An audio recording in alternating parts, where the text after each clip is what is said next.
Hello and welcome to Pgurus channel. I'm your host Shree Iyer. Today I have the privilege of Dr. Manish Pandit's company and we are going to discuss about the date of birth of Adi Shankara. Let's join Dr. Manish Pandit. Dr. Saab, welcome to Pgurus channel. Namaskar.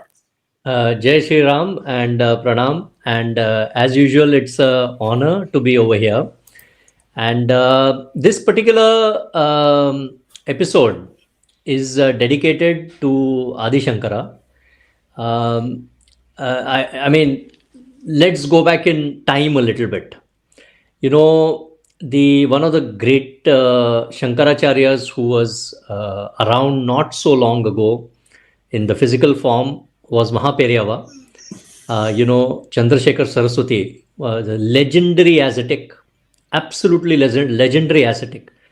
And his ability to sit in meditation for hours on end, his complete, Trikal Gyan, what is only nowadays, I don't think anybody can come near it, but it is well known. It is well known. People used to go to him and he used to tell people, well, this is what you have done, and that used to have been done maybe 5 or 10 years ago, or it could be a few days ago, or whatever it is. He would tell the time when it was done. He would mention the people, he would mention the exact instance. So, this Shankaracharya tradition is very important to keep alive. There is a reason why it was set up, and the man who set it up was, of course, a legendary. He's a legendary yogi, and of course, like all these legendary yogis, only lived 32 years, and in 32 years, he accomplished a huge amount of things. In fact, it would not be amiss over here to say that if you tried to decipher what he has said, for example, just the one text, let us take the one text, which is Saundarya Lahari. If you try to decipher just the Saundarya Lahari, it would take you maybe 10 or 15 years of your life. Perhaps it would take you all your life. Maybe it would take you many lifetimes.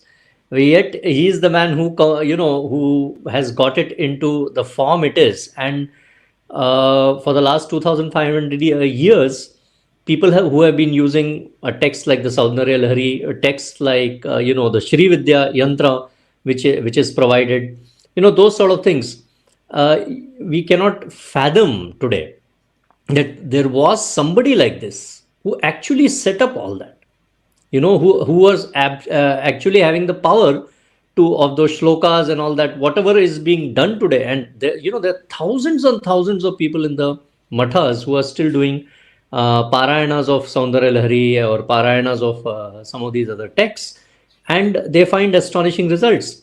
So what are we to talk about the greatness of the person who set it all up? This is quite a astonishing thing. And this is just a scientific sort of an effort to get into when the legendary yogi was born. So I want to just go into, I have my slides as usual. I'm a great, somehow or the other, I love slideshows. I don't know how this has happened. We do too. But here we go. So I'm just going to start that. And so I'll get to that. So let's get to the birth date of Adi Shankara, right? This is talk 5 as we have, and I think probably it will be useful to play the slideshow. Let me see. Right. Yeah. This is much better, I think. Right, it is.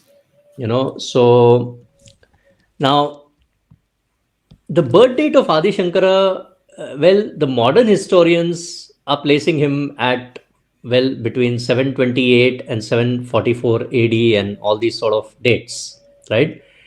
And there are reasons why they are doing that. And the tradition is placing him at 509 BCE, 507 BCE, some people say, but I have a record with me over here, which actually has been issued by the Kanchi Mutt, which says 509 BCE. And what is at the bottom of all this? Well, one of the things which is at the bottom of this, so if you look at this sort of, if you look at the date which is on the top, which is 728, And if you look at the date which is on the bottom, which is 509 BCE, there's roughly 1200 or 1300 years gap. And that same gap, now let me tell you something even more incredulous, is that the modern historians, into inverted commas, eminent historians, are placing Buddha, Gautam Buddha, at 544 BC. Now, Buddha and Shankaracharya cannot be contemporaries. And for those people who have read my book, you know that we have placed Gautam Buddha at 1807 BCE for his nirvana. And we are providing absolute conclusive proof for that effort. And that is what actually some of the traditions also are mentioning. So, if you take that 544 BC and the 1800 BC, you come to 1200, 1300 years. And you begin to realize that this is the hoax which has been perpetrated by our eminent historians. Now, some Sringeri records and some other records have apparently said, so this is the reason why some of the modern historians were placing him at 728 AD, is that Shankara is born in the 14th year of the reign of King Vikramaditya. Now, Vikramaditya is just a title. I mean, there are so many Vikramadityas that which Vikramaditya are we talking about over here? So this is really not, so these historians who are thinking that the Vikramaditya who belongs to the Chalukya dynasty of Badami, Vikramaditya II, which is 733 to 746 C, I mean, this is a hoax. This is wrong. This is completely wrong. This is just, on the basis of these lineages, if you start trying to date almost any epic, you will get into very serious problems actually. As a not the easiest and the best way to do it anyway. So, this is a controversial method to do it. And what about earlier dates? Well, there are 4 monasteries. All are BC dates around 500 BC. Dwarka Mutt is 491. Jyotir Mutt is 485 BC. Yeah, by the way, this is. And Puri Mutt is 484 BC. Kanchi Mutt, as I said, is 509 BC. Now, Kanchi Mutt has the advantage, and this is not too bad difference if you look at it. 484, 485, 491, 509. This is pretty much, close to each other. This is not very far away from each other. And well within, even statistical errors, well, you can sort of think about this. And there are ways and means within Jyotish Shastra to actually resolve this particular issue.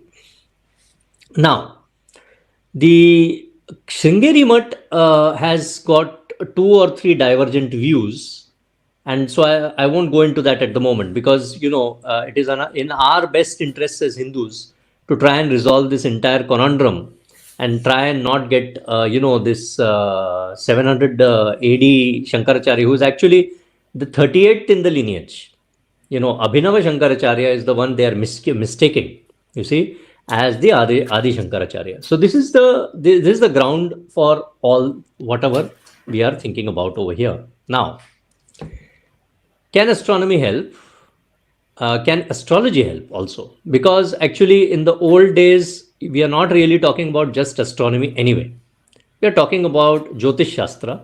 Jyotish Shastra includes astronomy and astrology. Unfortunately or fortunately, although people may not like it today, and they may say that this is totally bogus and that this is totally hocus pocus. Well, unfortunately or fortunately, as I say, you have to take recourse to some of these things because there is actually a reproducible way of calculating all these things. Now, not to say that this is true or false, but there is a way of calculating it. And if you are able to get to these sort of things by way of calculation, then who is to say that it is wrong completely? Especially, you go back even to the times of Vyasa. Vyasa is not looking at the stars just because, he is an astronomer and just wants to check which planet is where. He is talking about it from the viewpoint of omens. He is talking about it from the viewpoint of Jyotisha Shastra. He is not talking about it just as a pure astronomy science. So, it is in the best interests of Hindus that people who actually know Nakshatra Jyotish are actually the people who talk about these things. So let us get to the verse in the records. So there is a verse in the records of Kanchi Matha, and I'm going to read that verse aloud. The first word is a very interesting one, Tishye. I will not comment on that at the moment. I'll come to that bit later. Prayatya, that's fine. Anala, Shesha, and then, or rather, Anala, Shevadihi, Bana, Netra. Okay. So, Anala, Shevadihi, Bana, Netre. Right. And then the second line, so I have underlined this thing in red pen. And then you've got this other verse in the second line, which talks about the second word I want to point out is Nandane. They're highly important. These are highly, highly important because at the moment we want to get to the year first. So I'm going to take these two things into account first. And Analaha, if you look at it, means 3. Shevadihi means 9. Banaha will mean 5. And Netre means 2. So 3952, I mean, that is what at least on face value. But there is another rule which is there. Ankanam Vamako Gatihi, meaning you actually place it the other way around. So it is 2593 years. And this has to be subtracted. And where is it to be subtracted from? It has to be subtracted from Kali Yuga. Now, the universally accepted date of Kali Yuga is 3102 BCE, and it is the year Krodhi. And I'll come to that Nandane name now in just a moment. So, 3102 2593 you have got over there. And this is very interesting. So, when you subtract it, you get 509 BCE. But now the question is, I mean, this is, you begin to think, well, what sort of a calculation is this? Could this be true? This word Nandane comes into, this is a huge, huge revelation over here. Can we say that this 509 BC was actually the year Nandana? So this is highly important. So I think, Shriji, it is important to remind our viewers over here that there is a 60-year cycle which runs. So there's each year has a different name, and Right. those names are, for example, this one is Sharvari. Sarvari. That was I was going to say that. So you see, we are thinking on the Yeah. exactly the same lines. So Sharvari is, so I'll come to that in a moment. And here is where I would like to bring into, this thing that each name has a peculiar year. And so you have got Prabhava, Vibhava, Shukla, Pramoda Duta, Prajapati, etc. And this year is named Sharvari. And how do we confirm this? And those people who are following me on Twitter at Pandit, they will know that I have given you all a free software, basically link, which is made by Narasimha Rao, and that particular software is called Jehora. And it is a very accurate software. It's based on the accurate Swiss ephemeris. But the advantage of this software is that it is giving you the actual years according to the names of the years according to the ancient Jyotish and our Jyotish Shastra, whatever is there, right? There are over 10 million downloads of this free software so far. I think maybe even far more. So let me show you one of the screenshots so that you get a bit of an idea. Otherwise, you'll say, what Pandit is just saying something, and we have to believe it. So here is that software. And I want to point out to you the red line which is there. It says Sharvari. Can you see the lunar year and month? It will give you. So Yeah, lunar I can year, see that. yeah, and Bhadrapada. This is at the moment for South Grafton, Massachusetts, USA. The default is for that place. But if you go to that file, the big arrow which I have pointed over there, and you can open a new file and you can basically then go to the edit tab just at the side of that. And I will explain all those things in a little while because a lot of people have been contacting me online to ask me for some very basic remedies on how they can improve their lives, right? And I am one of those people. There's this thing about this parable. We have that people basically they want free fish, free bread, but I would rather teach them how to cook. So I'm going to because I mean there's a limit to if you give free bread, then it's difficult for you to give the free bread continuously. But if you teach the person how to cook, and if you tell the person where he can get the free stuff from, then that person can do it on his own, and then they can do it on their own, and you can carry on with something else. So here is the thing. So Sharvari, Bhadrapada, and as all of you who are following our Mahabharat Samvat, which is released every morning at 4:30 or 5 between 4:30 and 5 a.m. in the morning, Indian Standard Time, the Panchang which is being released, we are giving all these details. We are not giving Sharvari at the moment, but that also at some future stage we will include. But it is already on Jagannath Hora. And our Mahabharat Samvat will also be coming on Jagannath Hora pretty soon. So let us go a bit further. So each of these names has a peculiar, each year has a peculiar name. I went dyslexic over there, I think, in that first line.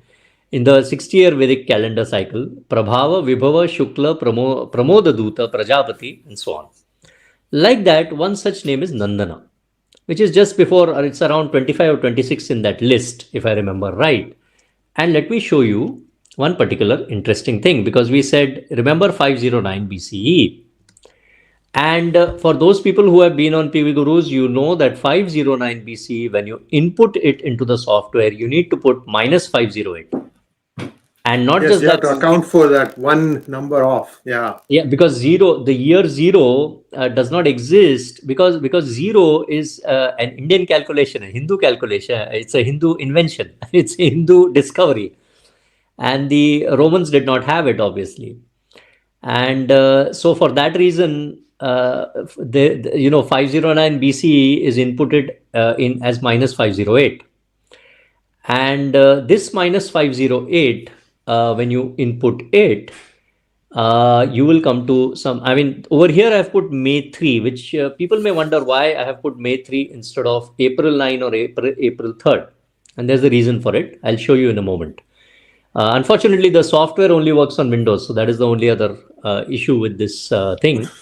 Maybe a future edition will work on Mac. But what I'm trying to point out over here, something very interesting. So the minus 508 or 509 BCE, and remember, I showed you the Nandane, which is in red pen over there. And please note the lunar year, which I have pointed out over here in the green pen, just at the near the bottom of the screen. And it says Nandana and Jeshtha. Can you see that very clearly? So this is a very interesting corroboration. So that year, which is mentioned in that text, and with that particular formula, and with that particular, whatever was done with 3102 year of Kali Yuga, exactly it is coming as that Nandana year. And this is, Kanchimat actually has a lineage which goes back to 509, which is based on his birth date of 509 BCE. And they happen to know that it was a Shukla Panchami. Now, there is a bit of a debate whether it was a Wednesday or a Thursday, but it was a Shukla Panchami, definitely. Okay, so this is one particular point which absolutely has to be noted. And it was by the way, Vasanta Panchami, if I remember right. Now, the interesting thing about this is, how do we now go a bit further from this to find out within this point what is the date of birth, right? And for this, there is a interesting thing which I have done. Now I'm just going to go back to the screen, and the first word in that screen cap over there is Tishye. And for those people who are following the Balrama's pilgrimage dating, all of you know that Pushyena Samprayatosmi Shravane Punaragata. Balrama sets off on Pushya Nakshatra, comes back on a Shravana Nakshatra. And it will surprise some of you, and some of you will already know this, that Pushya Nakshatra is also known or called as Tishya Nakshatra. Tishya means the best, you see. So whenever it says Tishya, so well, it is actually then in that case meaning Pushya Nakshatra. Now, some people have said it is Arudra Nakshatra, but the Arudra Nakshatra thing is not fitting in with Adi Shankaracharya's, neither his qualities, neither all the things which he has done in his lifetime for this particular year and this particular chart. Now, that is one thing. The other thing is that it is saying this there is a inverted there is a bracket over there, and it says mesh question mark. I don't know whether people can see this in the screen cap. In the third line, right at the end of the third line, there is a into brackets question mark mesh. That is not a question mark mesh. Actually, the original word which was over there was Mangala Lagne. Hmm. So that was not a mesh question mark lagna, but Mangala Lagne. So this is a very interesting point because it has got very specific connotations, and it has got a very deep significance. And what is that significance?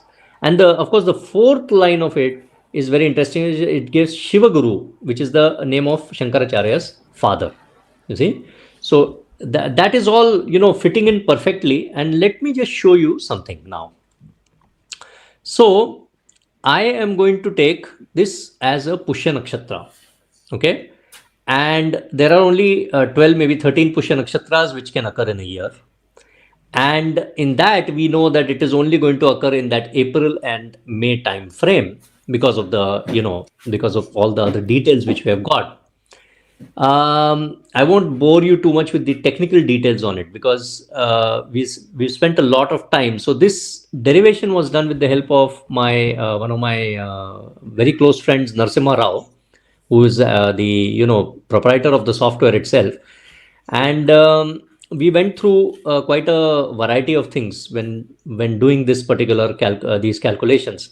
And we went for April 3, and we went for April 9th, and we went for every date in between and every date ahead of that. And finally we realized that it must be May 3rd instead of April 3rd for a variety of reasons. And let me show you some very peculiar characteristics of this chart. In a spiritual chart, Jupiter and Ketu, you see, these are very spiritual planets for the right people. These are exceedingly spiritual. Now, because this talk should not be just technical jargon. A little bit of spirituality has to be there in this. Ketu, as all of you know, is always depicted as having no head, right? And there is a headless quality which is there, which is attributed to the greatest of saints. So they are, for example, always wandering. They are people who are that cutting off the head, you see, is a symbolic thing of the head having so much poison normally in normal people, that the cutting of the head symbolizes that there is now no poison left in the person. This is one particular meaning for this. So Ketu coming in the Lagna, where AS it says, you can see that in pink. So AS and Ketu and Jupiter are in Lagna. And this Ketu and Jupiter, by the way, I have seen it in in my own experience. I have seen some very, very spiritual people having this Ketu and Jupiter combination in real life. So now we have got a choice. Should we take this Ketu and Jupiter in Lagna, or should we take the Mars, which is in the next house, which is in Sagittarius, by the way? So this ascendant where it says this is Scorpio, and the next house is Sagittarius or Dhanu. So Mangala Lagne, can it mean either that, well, maybe like, that it was a Vrishchika Lagna, or did it mean that it was a Dhanu Lagna? You see? So now we are in a bit of a quandary. And here is where Jyotish will help us quite tremendously. And let me tell you why. So I'm just going to try and see if I can exit that particular screen for a second. And I'm just going to, because I need the pointer for this. And what I'm going to point out over here is just that when you look at this and when you look at the Mars, yeah, if you Yeah. count from here, if you count from here, and if you count this moon, which by the way is in Karka Rashi, in Pushya Nakshatra is always in Karka Rashi, basically. So Pushya Nakshatra in Karka Rashi becomes one of the most auspicious and strong positions of the moon. And if moon is basically to be posited in this sign, and if this were to be the lagna, then this becomes the eighth lord in the eighth, which is the grantor of a longevity, which is not 32 years, which should be longer than that. So this is an impossibility from the Jyotish point of view. This is an impossibility. So therefore, this other lagna, if we take it and if we point out over here, then we get a very different idea, which is that the seventh lord basically is in the eighth house, and that is basically, that will be not good for longevity at all. So most likely, and especially with Jupiter in Lagna, you see, because he's such a great guru. When you look at the Shankaracharya, so I'll go back to this screen. So when you look at the Shankaracharya, he's such a great guru, such a great guru. So Jupiter in Lagna is, almost a given in this particular case. So Jupiter in Lagna, Ketu and Jupiter are in conjunction, and this is exceedingly spiritual, this particular chart. Please note that there is a malefic in the fifth house, which is there in, Saturn, you can see over there, right? But he's also the fourth lord. So, all this is fitting in now perfectly with whatever we have seen with his life. And so this is one idea which I have basically taken. And there is your Tishya, which is over there, and there is the Nandana. And so all these things are now fitting almost perfectly with the 509 BCE date. Huh? So this I think is very useful. And it is a Shukla Panchami as per the records, because all the other permutation combinations are not fitting at all. So Mangala Lagne I have taken. It could be, it could have been either Scorpio or Aries Lagna or Mars in the Lagna. And I have shown you why I have taken which and why I have excluded the other. So I have shown you that. And so I have chosen Scorpio Lagna with Pushya star because the eighth house of Ayu or longevity is now afflicted. And note that the ninth house becomes that of the Karka, and Moon is over there. And of course, he has got a great guru as well. So this is all, coming quite perfectly together. And note the Jupiter Ketu in Scorpio Lagna. It's a very powerful spiritual chart as a result. And I've just underlined that in green. Now, before so I'll just exit this again for a second. I want to add one little thing, sir. I want to add one little thing to what you just said. Now, during Mahapariva's time, he had, one second. During Mahapariva's time, he had requested one geologist to perform a simple experiment. He said, go and date the river sand near Kaladi, which is where Adi Shankaras live, and then also go back upstream on the same Periyar, go about a few kilometers upstream, get the time sample of the sand at that point. And when these two were compared, the upstream date was 150,000 years back. That means the river has been flowing for that long, whereas the one that goes by where Shankaracharya lived is coming around 2,500 years ago. Very good. Is that right? So, something like that. Yeah, that's correct. Yeah, absolutely. Perfect. So the legend goes that his mother was too sick to go. She used to go to the river every day to get water, and legend goes that she was too sick to walk to the river. And at that point, I think Adi Shankara was a balak, and he went and prayed. I don't remember who he prayed to, but the river told him, wherever you go, I will follow you. and then he came back from the river to his house, and the river just followed him. So this is essentially a story, but if you look at the dating, it bears the fact that again the date is around 500 BCE. Yeah. So, absolutely. You see, now this is the thing which I think it's highly important to note. These sort of corroborative things, you see.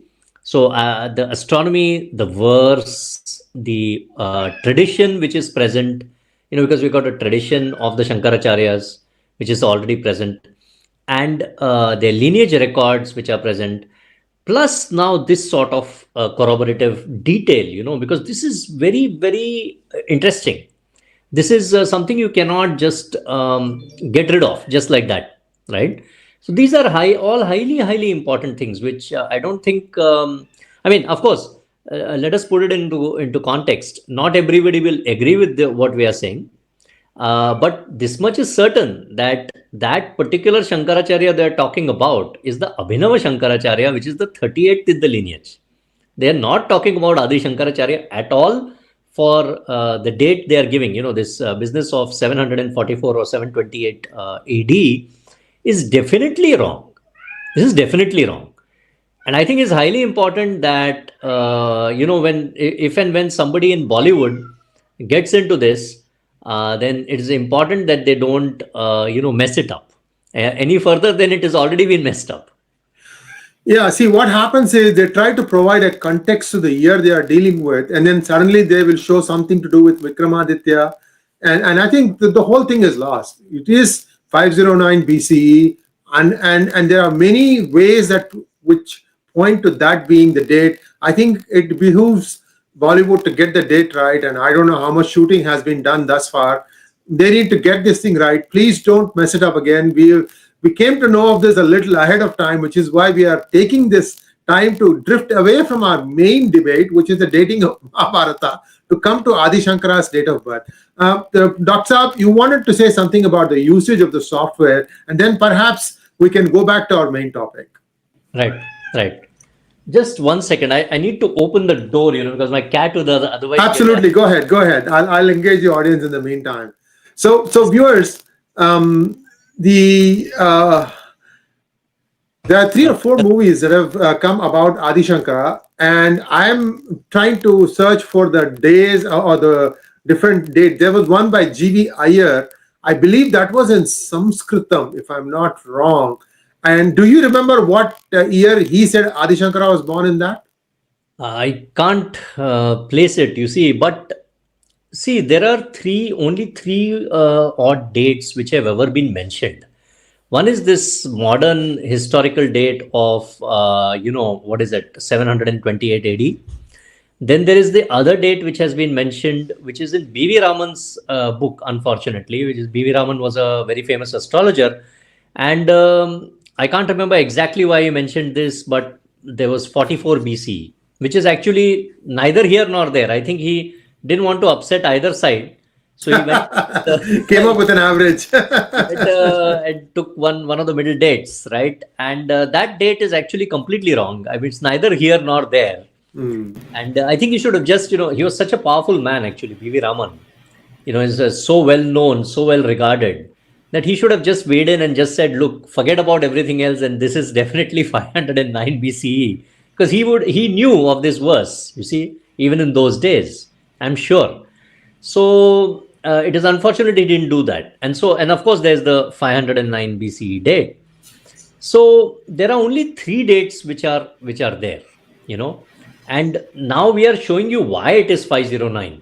I mean, what are the proofs now which are starting to come out for this? And there's a lineage record also. There's a long lineage record. Now, a lot of people on Twitter and Facebook have been asking me for years and years, one or two small methods to just improve their life, right?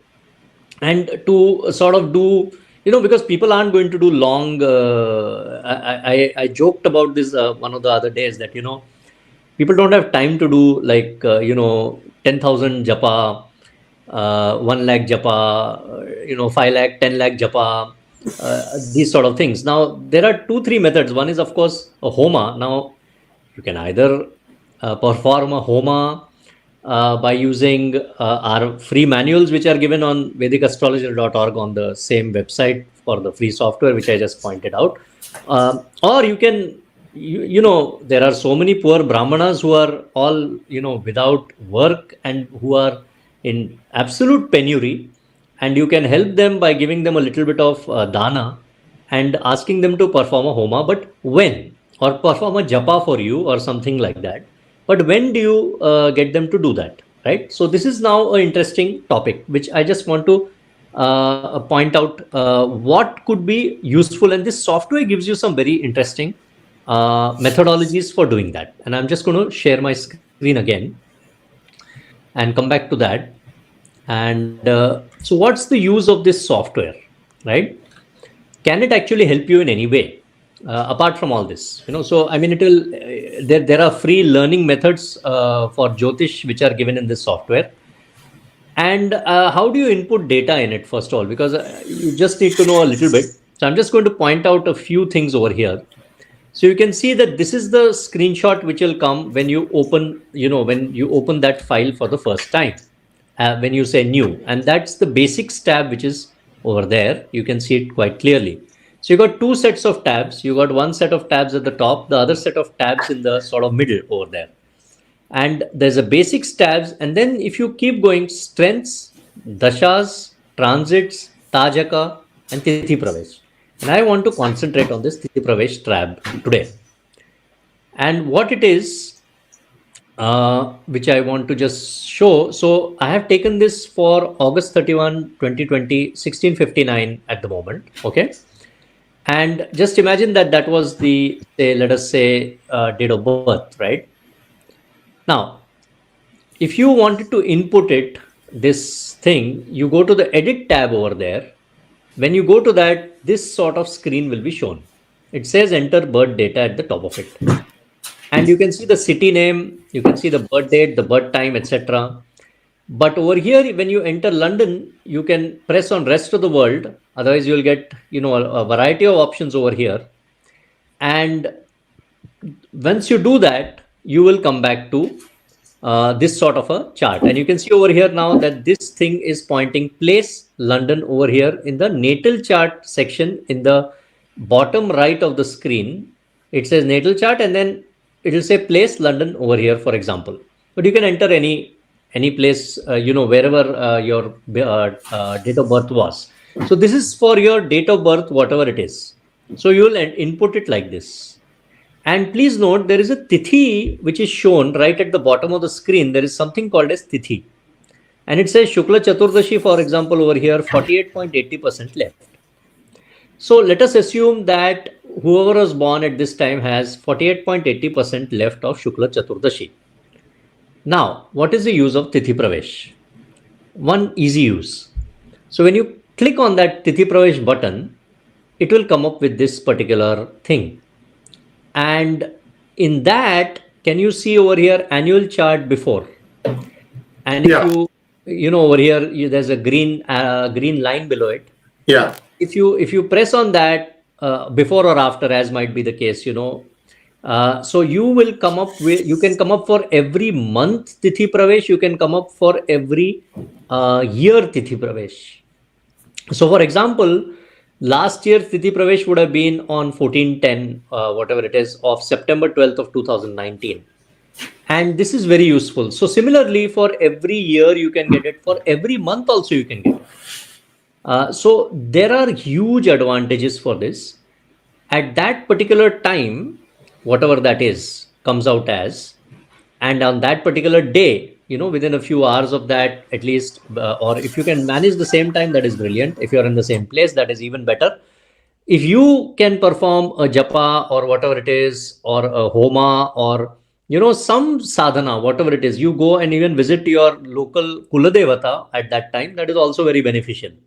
Or you can give away dana. If you don't believe in, you think that devatas, you don't want to believe in all that, then you can at least give away dana. So you give away some food on that particular time, or you give away whatever you want, So the huge advantage of that is that that karma will last with you for peculiar period of time. You see, it's very, very beneficial for you at that particular period of time to do something like that. So this is for all the people, and this has been known to us for like 10 or 15 years, but we have never had a opportunity like this to actually give away this information to people so that they may benefit. So this is very useful, and thanks to Pgurus for doing that.